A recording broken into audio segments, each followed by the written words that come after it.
and welcome to the first ever LD Wrestling Podcast. Absolutely, Stuart. I mean, long time coming, but here we are. Here we are, video and audio, just in case we want to put the video out there for anyone. Oh, no one needs to see us. No, I just realised as well, can we say f*** on this? We certainly can. Can we?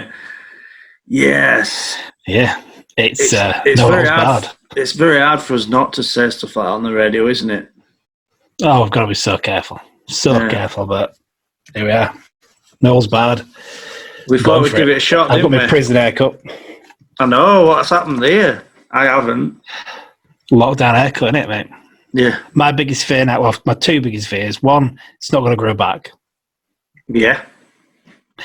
Two, most worrying, they're going to lift lockdown at the weekend and I've got to go back to work next week looking like this. Yeah. There is a lot of speculation it might be next week as well, so... there's no chance. I mean, yeah. So I had a little lockdown moustache, but I'm going to keep it, so... Nice, I like it.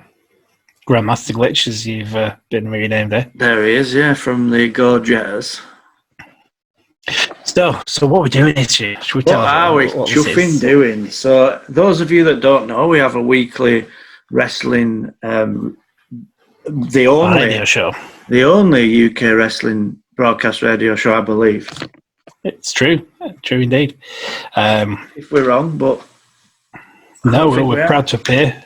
Proud to appear every Saturday, 5 o'clock on the wonderful Dry Zone Radio. Yeah, and go on. Sorry, but we've just got an hour. We've got an hour there, and it's very hard to get through all the wrestling nonsense and shenanigans we want to in that 1 hour time slot, especially when we're fitting a few songs in and stuff. So yeah, and as we said on the radio, we don't want to belittle that. We love doing that. We're not going to stop doing that. Absolutely. But we just have more to talk about, and yeah, I'm now laying seductively like Babe Station Babe. I like it, yeah. Donate below. Yeah, exactly. Can you remember FTG? No, mate, no. I'll tell you about that later. I remember someone at work used to be obsessed with FTG. Flash the gash, apparently. If you text in FTG loads, he'd flash. Anyway. Sweet. I've never watched them. I don't have Sky. No. Friend of the show, Shawnee M, used to have to tell me all about that sort of thing. Yeah, he had that dodgy German satellite, didn't he? Yeah, good man. So, we tease on the radio show, and we're going to continue here some of wrestling's most infamous moments. Yes. As we've covered in extent on the show, Stu kind of drifted away from wrestling in the early 90s, drifted back in again the late 2000s. I took one for a team. I took one for a team, didn't I? Because it was shit. And then it wasn't when I started watching. It was the Attitude Era for you all, so you're welcome. Yeah, you leaving, you giving up on wrestling inspired the Attitude Era. That's what we're going for. So I'd like to say I discovered girls, but yeah. I didn't. No. Yeah. So yeah, we'll continue with the story we touched on air, which was the crazy Sid Vicious and Arn Anderson stabbing story. So we give the PG edited version on air. Can I just check? Yo, is that Sid Justice? Sid Justice, yeah. Psycho Sid. Sid Vicious. Yeah. Not the Sex Pistols Sid Vicious, then. Not at all, no. No, he's a man of many names, but I think Psycho Sid was well earned. Yeah.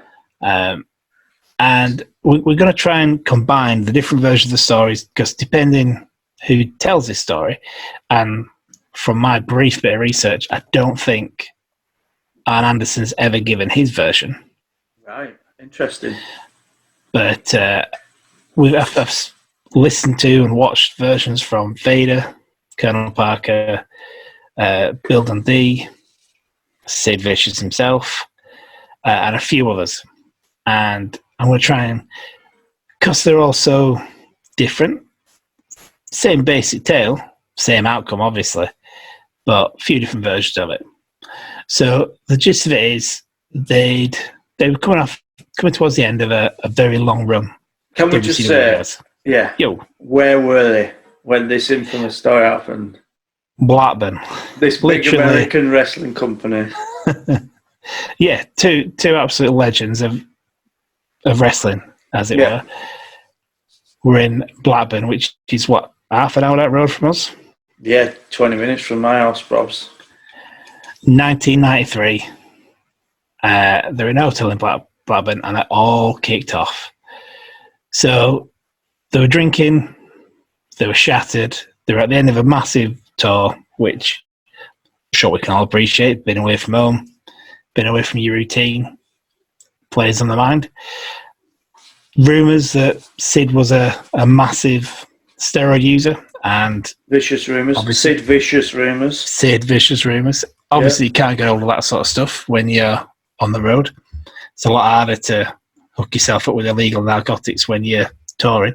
I'm sure they have their contacts. Well, allegedly, he didn't. I mean, in Blackburn, you could go to McDonald's and get a Big Mac and some smack. Yeah, true. I mean, maybe he just didn't know. Maybe he just didn't realise where it was. With a Diet Coke. Obviously, yeah. So apparently he was jonesing a bit for his rides. So his tempers were fraught. So they're all out drinking in the hotel bar, and Sid's had a go at Arn. He's accused him of being, riding the coattails of Ric Flair. He wouldn't be anybody if he hadn't been a friend of Rick's. Basically, his whole career was thanks to his relationship with him. And was it? He then, he broke out in the Four Horsemen. Yeah. So there's no doubt Flair made him. But it's that classic tale of, would he have made it that big without Ric Flair? You'll never know. Because the point is, he did make it. Yeah. And it was in part thanks to Ric Flair, but, he was a solid guy, good worker, good on the mic. I'd argue that he could have had a good run anyway, but it didn't hurt that he was close friends with Rick. Pamela's dad, right? Yes. Yeah. This had wound Arn up. Particularly, he'd taken a shot at Ric Flair as well, calling him an old guy, bit of an old man, past his prime, taking a spot of a younger guy. So Arn decided he was going to stand up for Rick, fired back. Stand up to Sid Vicious. Stand up to Sid Vicious, yeah. Yep. Then a few fisticuffs, drinks flew over each other. And, that was basically it in the bar. They were separated, both went back to their respective hotel rooms. Then this is where stories differ. After this, many hours after this, Arn was either in his hotel room, trimming his beard, he was in his hotel room asleep, or he was roaming the halls looking for Sid Vicious. Depending for me, I can't see, no matter how angry these guys were, that you take a pair of scissors or a knife or a sharp object, because that's raising any dispute, any argument to a level that there's no coming back from. That's premeditated murder if anyone gets injured, isn't it? Exactly. Yeah. So for me, it makes most sense that he was, in fact, trimming his beard in his hotel. That's why the scissors were tanned. We've not had Arn's version. No. But the video you sent me, I've heard Psycho Sid say that that's the version. So it wasn't that he said Arn was wandering the halls. He went to his room. So surely Sid would make, if anyone were going to make it up, it'd have been Sid. You'd expect so. He might have been trimming his downstairs hairs. That might be the fact that's changed. You've got to keep yourself fucking trim. Yeah. Either way, what's not disputed, I think every version I've heard is Sid had taken apart the chair in his hotel and had either a chair arm or a chair leg as a weapon. Right. Now, let's be honest. Sid was what? Nearly 7 foot tall. He's a big old dude, absolutely ripped with steroids. Allegedly. Why does he need allegedly? Yeah. Why does he need a weapon? He is a weapon. Yeah, he's a massive weapon. Yeah. Yeah. But I think that's a testament to how tough and how hard Anderson was that Sid decided, I'm going to go take him on. Better tool myself up. And let's not forget, this was what, 1993? Did you say? So 93, yeah. Things might have, these stories may have, as you know yourself, and I do, you hear people tell stories over and over again, and, that could have started with a cocktail stick, and over the years it's grown into a 2x4, if Hacksaw Jim were around. Sid does admit that he took a chair arm. Yeah. But again... Or a chair leg. Yeah, why wouldn't you? Because that's a hard thing to do, isn't it? Yeah. He admits he broke the leg off, or broke the arm off, and he was going to go smack Arn Anderson with it, which is just crazy. But there we are. So he's gone down Arn Anderson's room, raid on the door, Arn's opened the door. If there's any non-English / Yorkshireman braying means knocking, I'll keep everyone honest. Yeah. Not Bray Wyatt. Yeah, no worries. Translating for me, vigorously knocking on the door. And Matt is saying something if I'm translating. Yeah. Arn's opened the door, Sid's burst in, taking a swing for him with the chair, and missed. Right. And with the scissors in his hand, being attacked by a angry giant with a weapon, has instinctively stuck him in the gut with the scissors. Which is just crazy. Which Sid didn't realise at the time. Apparently Sid's version of the story is he didn't even realise he'd been stabbed. So he felt Arn hit him in the stomach. So he turned around and belted Arn back, knocked him down, saw the scissors there, and picked him up. At this point, Arn's legged it out of the room. Which means run away, for anyone. Sorry, yeah. No, carry on. Arn's done a runner, tried to get to the lift to get away from, because now Sid's got the scissors. He's angry, he's stabbed. It's not going to end well. Arn's run to the lift and is apparently pressing the button, trying to get the lift to come to him as quickly as possible. But obviously it hasn't. And Sid's caught up to him. And again, this is where the stories all differ. They either tussled or whatever happened. But the end result was Arn Anderson stabbed over 20 times by Sid with these scissors. Sid's been stabbed 4 times. So both of them just bleeding profusely. Which is a crazy situation for anyone to stumble onto.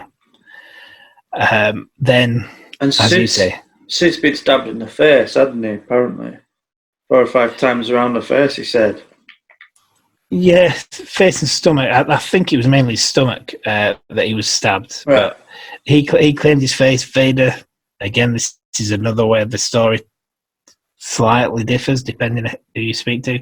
Vader claims he found Sid stumbling through the lobby with blood pouring out of his stomach, and he stuck his thumb inside him. Sorry, that's right. Stuck his thumb in. And then I think he sorted the wounds out as well afterwards. Vader, it's no time to be doing that. Yeah, get off him, he's bleeding. But interestingly, Sid Vicious said on the interview he can't even remember Vader being there. No. So one of Vader's versions of it, he was sat in the bar of the hotel drinking with Steve Austin. Yeah. He'd seen the earlier fight. He'd not known what was going on. Going back to what he said about the size of these two behemoths, the fact that Vader and Stone Cold didn't want to get involved and split them up. Absolutely, it says a lot about who it was fighting. Yeah. But Vader's seen Sid stumble across, blood squirting out of his stomach, put his thumb in, and saved his life, according to Vader. Sid has no recollection of this. I doubt you'll ever hear Stone Cold's version of events. No. But yeah, and then the following day, I think you've heard this side of it as well. The police in the hospital. In the hospital. Yeah. Would it have been Blackburn General, wouldn't it? It would have been, yeah. Yeah, I expect so. So the police just investigating, taking interviews, trying to suss out what's going on. They tried to lead Sid down the path a little bit, tried to get him to press charge on Arn Anderson, telling him that Arn was sitting in the next room. Absolutely fine. Yeah. Not a scratch on him. Sid being obviously wounded, coming around from having himself stitched up and stuff. Couldn't understand this, but we're like, well, man, if he's all right, I'm going to press charges because he stabbed me. Yeah. But then between them pulling the wool over his eyes and him actually pressing charges, he's run into a nurse in the hallway who's explained to him that Arn Anderson's down the hall and he's not in a good way. Sid's gone and had a look, and yeah, Arn's there with more than a scratch on him, stabbed more than 20 times. So they both decide they're not pressing charges. Nothing legally happened about that in the UK over here, which is mental when you think about it. You know, if you think now, if me and you stabbed each other in a hotel somewhere, there's no way one of us is going to jail, or both of us. But they've just been apparently put on the plane home the next day. Sid's lost his job. Arn Anderson's gone on to become Arn Anderson, the legend, the enforcer. So yeah, who decided then that Arn wasn't in the wrong? I mean, I don't know. Flair. I don't know who makes that decision. This is 93, so it'd be just before the Eric Bischoff era. Oh no, right around when Bischoff took control. So Bischoff is just starting out. I'm wondering if Bischoff, being new to the role, didn't want to rock the boat. But Arn Anderson didn't lose his job. No, but Sid Vicious did. So you've got two people. One person's been stabbed 20 times. One's been stabbed 4 times. One of those people started the attack, Sid Vicious. So Sid started the verbal argument in the bar at the start of it all. He's also the one that went to Arn Anderson's hotel room. He's blatantly the aggressor. Okay. In this whole story. You either sack both of them, sack one of them. Arn Anderson's Ric Flair's friend. Ric Flair's one of the top guys in the company. So going back to Sid Vicious, he's right then that Arn Anderson is in Ric's pocket. Potentially. Yeah. Potentially, but there's for me, both of them should have potentially lost their jobs. Both of them, but the only way either Ric Flair's pulled some strings for Arn Anderson, or it is just the fact that Sid is the aggressor in all this. He's the one that started the verbal altercation. He's the one that then escalated it by going to his hotel room with a weapon. Well, you and I both know in this country especially, if me and they met up in a street and beat hell out of each other, then we're both equal to blame. But if you came around my house, raid on my door, then you're looking, you're the one that would... I mean, you still win the fight, but you'd be the one that got done. Absolutely. It's just crazy. So I'm just double checking while we're talking, and Eric Bischoff was in charge. So Eric Bischoff fired Sid after several wrestlers threatened to walk out if he was not terminated. Anderson only got off with a suspension. Sid has since gone on to apologise to Anderson for the incident, and the pair are on good terms today. I've got to ask you that. Which is crazy.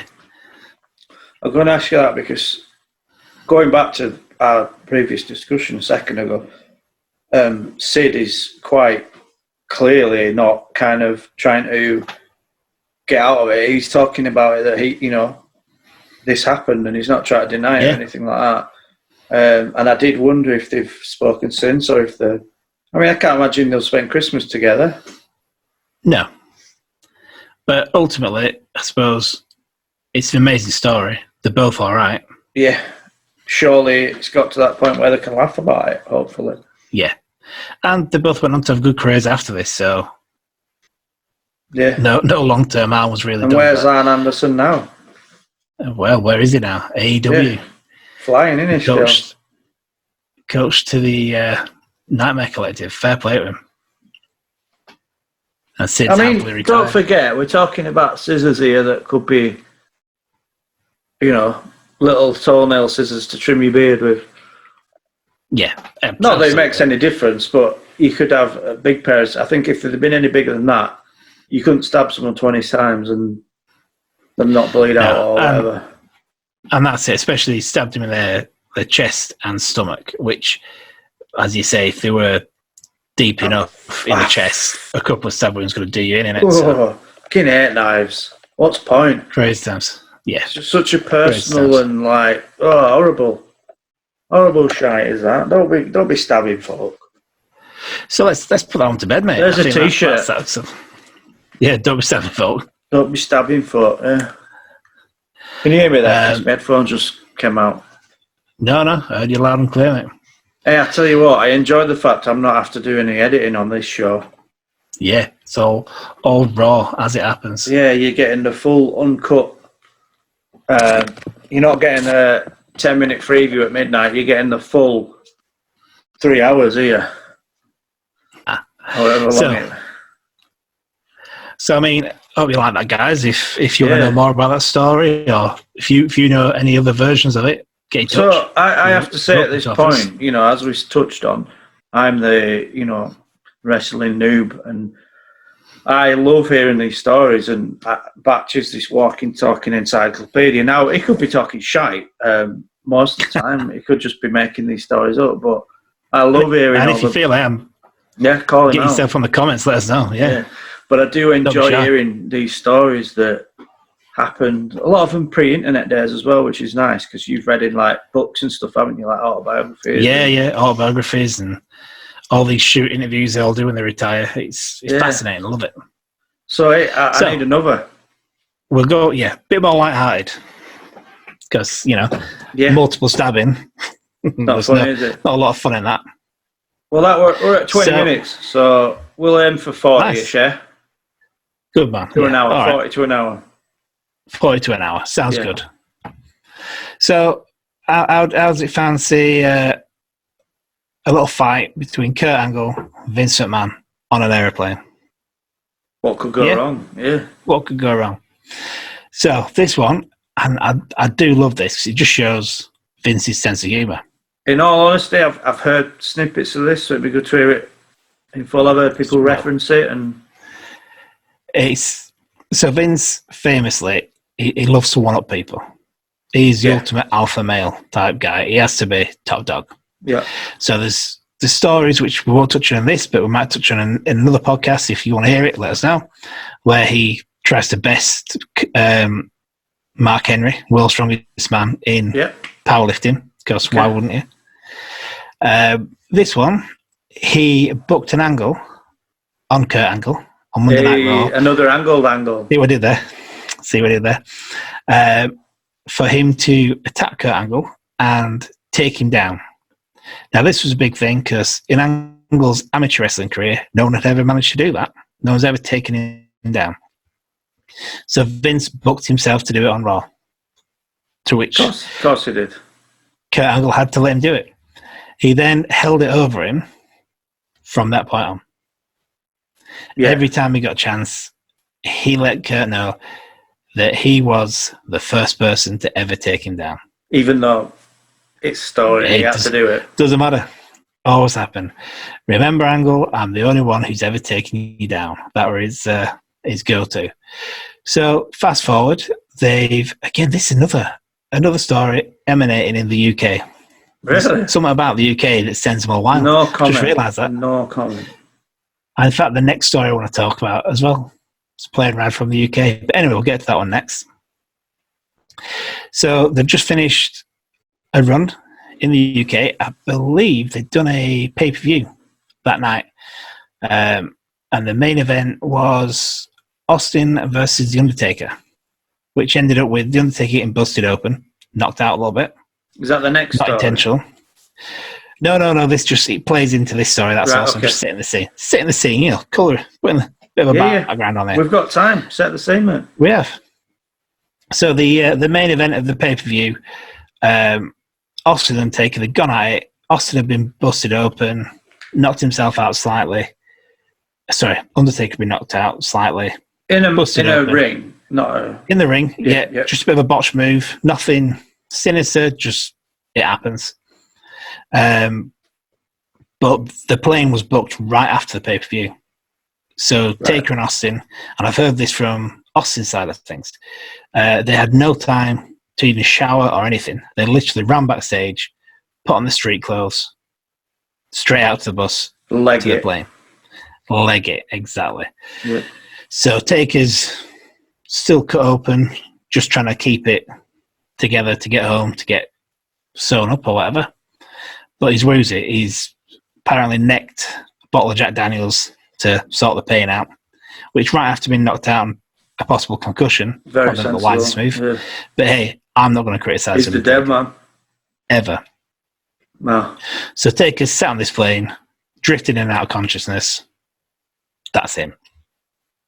Meanwhile, Vince is doing the rounds. So this is a chartered flight. So back then, Vince would charter an entire 747 plane, huge jumbo jet, to fly the wrestlers, all the crew, all the refs, everybody, all on one flight home, rather than paying individual travel and all that sort of stuff. Yeah. So this flight, there's nobody on this flight other than WWE. Yeah. And the flight attendants. They're flying back. Vince is doing the rounds, speaking to people, shaking hands, whatever he does. Gets to Kurt Angle, decides he's going to have a dig. Can't help himself, starts mocking him again for being the only one who's ever taken him down. So Kurt and him laugh about this. It's a bit of banter they have, whatever. Everyone around's giving Kurt Angle stick about it, getting fired in. Angle's probably just having to put up with it because, Vince is his boss. Oh, yeah. Stuff. Secretly seething, I'm sure. Yeah. But putting on a brave face. Anyway, as Vince is walking away from Angle after giving him a bit of stick, Kurt can't resist, jumps on him. Dives on Vince, knocks him on the floor, flips him over, pins him. Right. As a, got you, Yeah. Now who's boss sort of thing. Yeah. So everyone laughed about it. Apart from Vince. No, Vince loved it. Right. So they're rolling around on the floor, continuing to wrestle. It's what Vince wants. Vince is just a big kid. Yeah. So they're wrestling around, and anyway, ends up Kurt pinning Vince again. So he's got Vince down. Vince is squirming, struggling to get up, as he would do. They just play wrestling. Cue the Undertaker, drifting in and out of consciousness, looks down, sees this happening at his feet. So he can't tell. Yeah. He sees Vince on the floor, straining, struggling to get up. He can't see in his, concussed state. Can't see. And Jack Daniels state, Yep. So just dives at him, puts the chokehold on, chokes out Kurt Angle. So Kurt's now, completely chokes him out because no one can get him off, and he doesn't know what's going on. Yeah. Angle passes out. Undertaker lets him go, sits back in his seat, passes out again. I mean, Undertaker's the wingman everyone needs, right? Absolutely, yeah.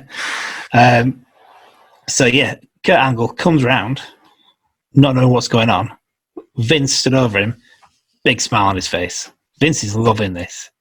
It's his dream come true. Kurt says for the rest of the flight, about 4 or 5 hours, just continually getting attacked by Vince. Said every time I went to the toilet, goes to the loo, comes out, Vince jumps in. Brilliant. Goes for a drink, Vince jumps in. He says they just wrestled for 5 hours, all the way back from this plane. Even at the point when the plane's coming into land, everyone's strapped into the seatbelt, he can see out the corner of his eye Vince crawling up the aisle. Plane lands, Kurt unbuckles his belt, Vince jumps him again. Just loving it. Having the time of his life. Vince is just a big kid. I've got Montgomery Burns in my head. Yeah, yeah. For some reason. Simpsons, yeah. I've got like Kato for the Pink Panther films. Pink Panther, yeah. You know, just every time, just diving and attacking. But Angle did point out, though, he says, you know, it's all fun and games, but Vince is like 55 at this point, 55, 56. He's in phenomenal shape, and he's so strong. Yeah. So Kurt was like, he may not have the amateur background, he may not be technically good, but he's so strong that it's hard to get off him. Yeah. It like properly hurting him. But so if you put them two head to head in an actual wrestling match, I presume Kurt would flatten him. Yeah, absolutely. Even though Vince is strong, it'd be the technical side of things. Yeah, and I think I don't know any of the terms. I'm not an amateur wrestling person, but I think Kurt has spoke about it and said he had to like dig deep into his technique to beat Vince and to get Vince off him because Vince was just so strong that and he's been openly admitted to having assistance, hasn't he, in being in that shit, Vince. Yeah, so that's absolutely. Yeah, if you remember learning about pressure points and stuff as a kid, and then it's phenomenal, and that's it, and that's what Kurt knows. Kurt knows all that stuff. Vince is just best way to get out is just put someone in a nuggie, and then head like that, nuggie him. Yeah, but what Kurt did say was before that, him and Vince never had that close a relationship. It was just employer. From that moment on, it bonded him. And he said, like, a few days later, Undertaker had taken him to one side and said, sorry about that. Didn't know what was going on. I just reacted. Yeah. And then laughed with him and said, I doubt you'll see Bill Gates doing that with many of his employees. It's a fair point. Yeah. That's brilliant. I just imagine Undertaker there just kind of groggy, probably a long flight, drunk, concussion. Yeah. Probably shouldn't have been flying straight after, a concussion, all that. Absolutely not. And just waking up to seeing his boss being attacked by someone. Yeah. I mean, that someone was Angle, but still, it just proves well the Undertaker's loyalty. If you ever question his loyalty to Vince, he wakes up and sees Vince in trouble, no matter who it is, you're getting knocked the chuff out. That's it. He doesn't even, not even a heartbeat. He's just straight in there and again, that's Undertaker. All right, he got him from behind or whatever, but taking down Kurt with a wrestling move, Yeah, took him down, but fantastic. So, let us know what you think of that story, guys. If you enjoyed it, if you want to hear more, if you have any more details, because the next one is the much fabled plane ride from hell. Oh, is that not the plane ride from hell? That is not the plane ride from hell. Oh, okay. I'm excited then. The plane ride from hell. I don't think I can remember many more single events in wrestling that more stories have come off the back of. Wow. And I'm sure I'm just going to cover a few of them here that I know of, I've heard of, and enjoy hearing about. Yeah. But it's again another chartered flight by WWE from the UK to back to America. Back on, yeah. Now, the other element of a chartered flight, which I'm sure doesn't help in any of these stories, is free bar. You charter a flight, it's just a plane full of booze.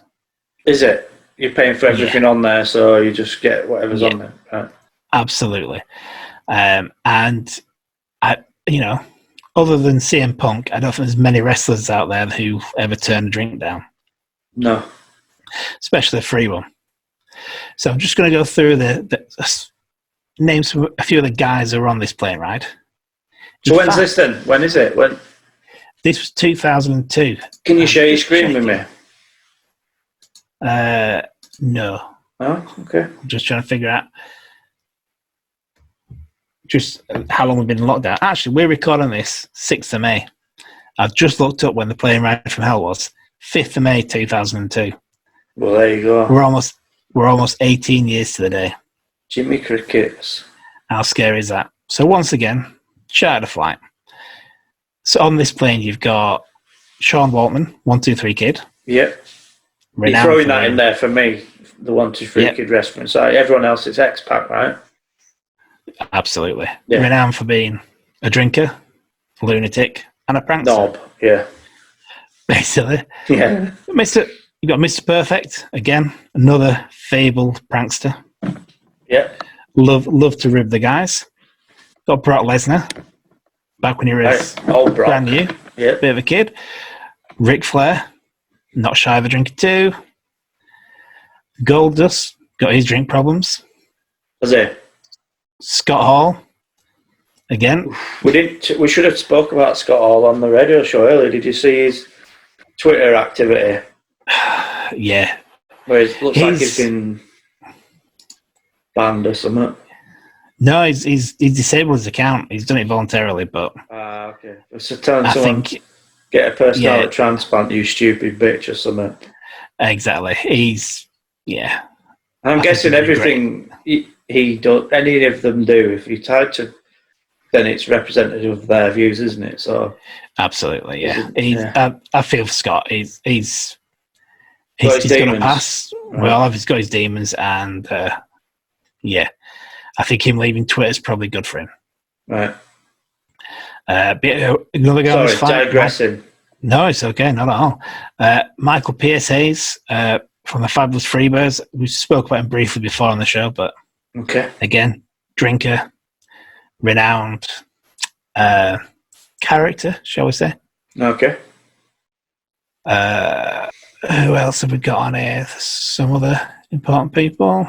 So when JBL, I presume drinking is not a kind of failed wellness test or what these days? No, drinking. I mean, yeah, there's the stories of Scott Hall, Hawk from Legion of Doom, turning up drunk to shows, wrestling drunk. Andre the Giant. Jake the Snake as well. Andre the Giant famously used to have like 5 beers in a morning with his breakfast. And that's not like a anecdote. That's what he did just to get himself going. But again, Andre the Giant, five beers to him is like a shot of lemonade to us. Yeah. But yeah, drink was, and I believe still is, quite a big part of the culture. I remember Edge and Christian talked about on their podcast that when they broke into the business, neither of them really drank. Right. And they were seen as like, you've got to watch these guys. Someone all right about them. Yeah. Everyone was a bit wary of them. They saw it as odd that they didn't. You probably got that chest beating, lemonade. Well, yeah, they just used to take themselves back off to the rooms because that was it. It was, you did a show, you got absolutely wasted, you passed out in your hotel, got up the next day and repeated it. That's just like our radio show. Exactly, yeah. That's what being on the road was, and because they broke from that, that wasn't what they did. It was seen as weird. Yeah. Obviously, I believe the culture changed a bit, but I'm sure there's still an element of that going on. And back in 2002, by the sounds of it, very much so. So I start with, I think, probably the most famous one, which you may or may not have heard, but Mr. Perfect and Brock Lesnar having a full-blown fight. So previous to this, Perfect and Lesnar, good friends, both of them from the same area, Minnesota. Both of them big amateur wrestlers in the past. So I think they used to travel together. They were really close. They got on. Yeah. On this flight, they apparently got to talking about who would have been the better wrestler, amateur wrestler. If they ever had an amateur wrestling proper bout, who'd win? Right. And neither man was willing to back down, so they give it a go. They decided in the aisles of this plane, they'd have an amateur wrestling bout between each other. And by all the accounts I've ever heard, they started off quite innocently wrestling Honestly, just trying to see who the better amateur wrestler was. Nothing sinister, nothing too much. As you do. Both of them being extremely competitive, it escalated and escalated, and they ended up really going at it. Really knocking 7 bells of shite out of each other. Yeah, I believe that's basically what it got to. Again, by all accounts, it never actually got to blows. No one ever threw a punch or a kick. Oh, okay. They were just ragging each other around ridiculously in an amateur wrestling kind of way, which peaked at 38,000 feet with Lesnar throwing Kurt Hennig with all his might at the emergency exit door. Now, I'll be honest, mate, if you were on that flight... I mean, you know me. How hard have you hit panic mode at that point? Yeah, I'd have had my parachute on. Now, obviously, those doors don't open easily. It didn't open. But I think it took 5 people to jump in and break them up. Sit them down. I think Triple H, Paul Heyman, Fit Finlay were amongst them. So, I mean, yeah. Sit them down, and that was the end of Kurt Hennig's run. He got fired the next day for his part in the altercation because he was seen as escalating it. It was seen as him that wasn't backing down. And obviously Brock Lesnar was the next big thing. Worth a lot more money.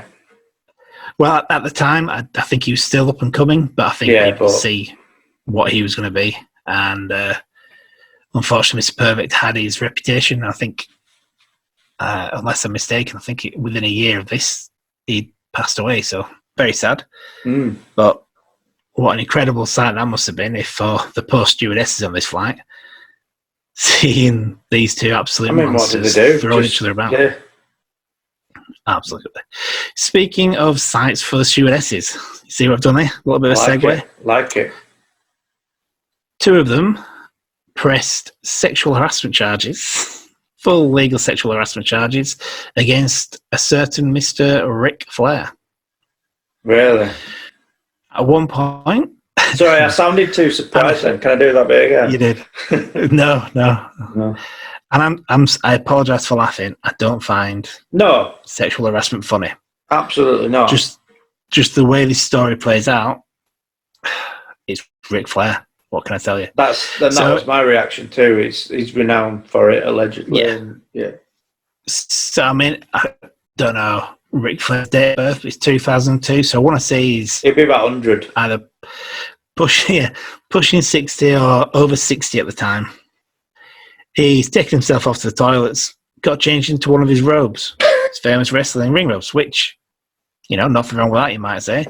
Yeah. But under that, he was stark, bollock naked. Wow.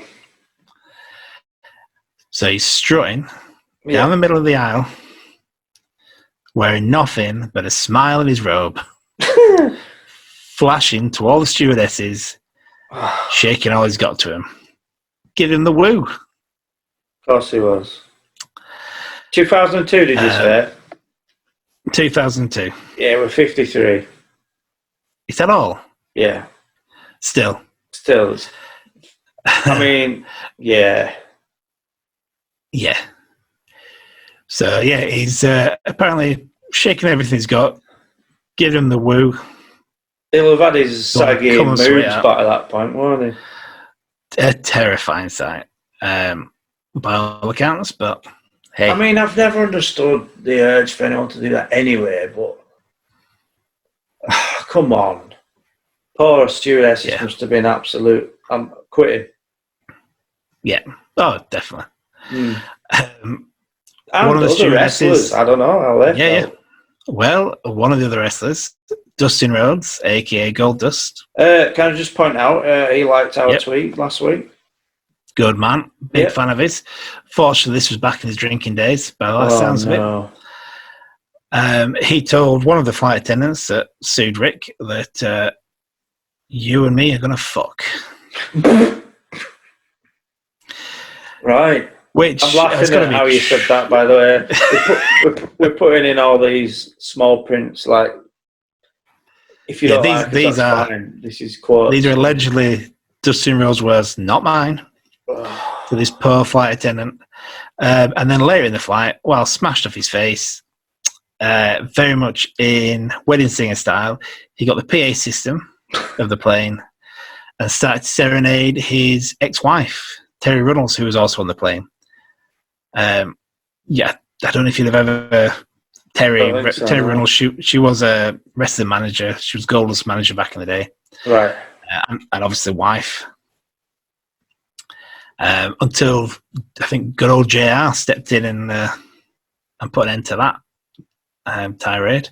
What, on the PA system? On the PA system. So, yeah, that's, I mean, like I say, it's called The Flight from Hell, and let's be honest, so far, it's got to live up there. I mean, you don't mind me saying this, you've had your fair share of like rugby tours and stuff, haven't you? Yeah, but never anything like this. No, the occasional turd in a kettle, but that's about as bad as it got. But what I'm saying is, everything was within participating circles and each other. Yeah, that's it. And then it's a golden rule. It's all within the group. Yeah, you don't upset, you don't offend anyone outside the group. But no. Scott Hall, he's on this flight, so he's got his reputation, Scott. Yeah, but allegedly, his only participation in all these shenanigans is he just passed out. Did he have a toothpick in his mouth? No, I hope so. Yeah, I hope so. So at the start of the flight, him and Sean Waltman apparently had got their hands on some shaving cream and were going around squirting at people. So Razor Ramon and 1, 2, 3 kid, yeah? Yep. Yeah. So quite childish. No one's getting hurt. Yeah. Just getting annoyed. He's then drunk himself into oblivion. I'm more concerned that there's a pressurised container on air. Yeah. 2002. Yeah, 2002 actually. After 9/11. Yep. Interesting. Anyway, he passed out. No more about it. Apparently, I don't know who, but somebody had to wheel him off the plane in a wheelchair. He was that drunk. Wow. But didn't hurt anyone. No. No, only his liver. Yeah, because let's face it, any other flight, that's probably going to be quite newsworthy. But I've just slipped in here to point out that you can drink yourself into a state where they have to get you off the plane in a wheelchair. You're that pissed. Drunk for American fans. And that heavy as well. Big guy. And that's not even really making the news for this flight. That's just whatever. So we'll move on to Michael Hayes. Michael B.S. Hayes. Now, I quite like the Freebirds. He's like one of Vince's right-hand men backstage right now, WWE. Yeah, okay. Back in the day when the Hardy Boys broke in, he was their manager. Yes, I knew you mean He had a lot to do with bringing them through and helping them. Fabulous Freebirds, who went to the Hall of Fame a couple of years ago. Yeah, I know what you mean. He does have a reputation of being a bit of a dick, a bit loud, quite obnoxious. And that's sober. Right. So you've got him on the plane, and one of the stories, I'm not sure how much I believe this, he nearly pissed on Linda McMahon, Vince's wife. Just drunk, not intentional. Apparently get this right, he'd either, I don't know if he actually managed to whip his dick out or not, but he stood next to her in the aisle, fumbling around, thinking he's in the toilet, until someone tackled him away from her because he was about to piss. Whoever did that were brave. I mean, yeah. You're taking one for the team, You're thinking of your career. Yeah, you are. Jesus. He's also had a go. So JBL at the time wasn't JBL that we know now. I think he was just coming to the end of his APA protection agency run. Yeah. So, upper mid-card, let's call him. Didn't particularly have the sway backstage that he did later in his career. Yeah. He'd apparently had a brilliant match that night on the pay-per-view, pre-flight, that involved him getting busted open. So he was full of painkillers, keeped himself to himself on the plane, passed out. Michael Hayes, out of nowhere, decides he's going to walk up, punch him in the head, and bust him open again. Apparently, though, this was how Hayes and the rest of the Freebirds, that was like their greeting to each other. So they wouldn't fully punch, it'd be like a rap of the knuckles in the middle of your forehead. That was like their version of a high five. Not my cup of tea, but that's apparently their thing. Yeah. So apparently he decided he was going to do that. JBL, being woken by this, seeing the blood pour out, stood up and decked him, knocked him clean out, one punch. Sat back down and passed out again. Which, on this same flight? This is all on one flight. Oh, I've not finished with Mr. Hayes yet. Right. He's knocked out. He managed to come to a bit, sit back in his seat, passes out drunk. At this point, Sean Waltman, 123 Kid, decides, and he's taken down a peg or two. So Michael PSA's, since the 70s, has sported one of the finest mullets and ponytails in wrestling. Yeah. Respect to the mullet. Yeah. Not after this flight. Wow. Sean Waltman saw him asleep, grabbed a pair of scissors, and... Were they Arn Anderson scissors? I don't know, allegedly. Yeah. Nice to link it back to the first story, though. That'd be nice. Lifted the ponytail up and, just hacked it off. Wow. I mean, out of anything, that would be the one that send me over. Is that where you draw the line? Yeah, that's, that's insane. Mental. Apparently he didn't realise until he was going through customs later on. So he finished the flight, got off the plane, absolutely livid. He's ready to go, ready to kill people. And this is how popular he must have been backstage at the time. Not a single person told him who did it. How popular, right? So nobody Yeah, absolutely. So everyone covered from X-Pac.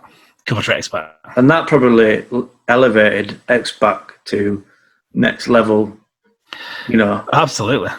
He looked at that and went, he deserves this, and nobody stopped him. And that's, if someone were going to do that to someone, and, again, in our company, whoever it was, whatever, they'd be like, no, don't be stupid.